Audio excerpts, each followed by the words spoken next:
José Gregorio. J'ai repris l'huile d'olive de la famille Gregorio. Voilà, c'était mes parents et mes grands-parents, mon arrière-grand-père même, qui avait repris cette oliverie au Portugal. Et donc maintenant, je m'en occupe avec mes parents et mon frère et ma sœur un petit peu aussi.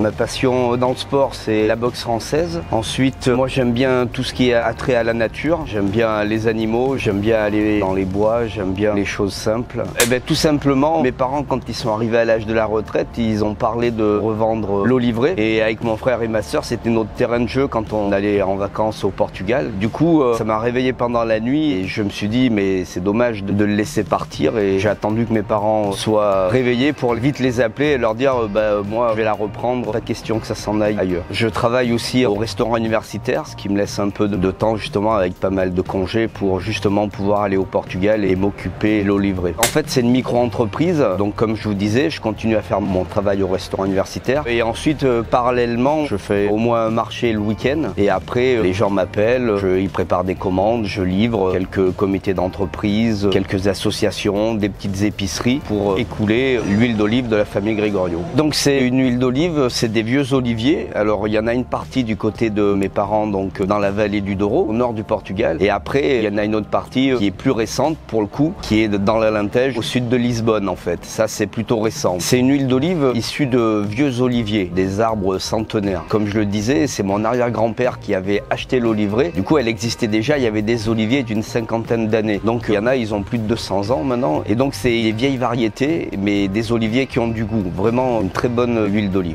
Alors mon père les taille au mois de mars. Après c'est des vieux oliviers, donc au niveau du traitement il n'y a pas grand chose à faire. En plus c'est des oliviers qui sont en altitude. Ils sont à 800 mètres d'altitude. En Europe c'est un des endroits où c'est le plus haut. Ce qui fait qu'il y a beaucoup moins de mouches, beaucoup moins de choses qui peuvent apporter des maladies. Et comme ils sont vieux, ils sont résistants et du coup on ne traite pas quoi. On s'en occupe pas, juste les tailler. On les laboure un petit peu 2 fois dans l'année pour pas qu'il y ait de l'herbe partout et après un petit coup de débroussailleuse en avril et voilà, ça suffit comme travail pour les oliviers. Du coup, comme j'ai gardé mon travail, c'est vrai que j'ai pas beaucoup de temps pour démarcher des clients, des choses comme ça. Et Kesalim, c'était une opportunité. Ils m'appellent, j'ai juste à leur fournir l'huile d'olive, ils s'occupent de tout et c'est top.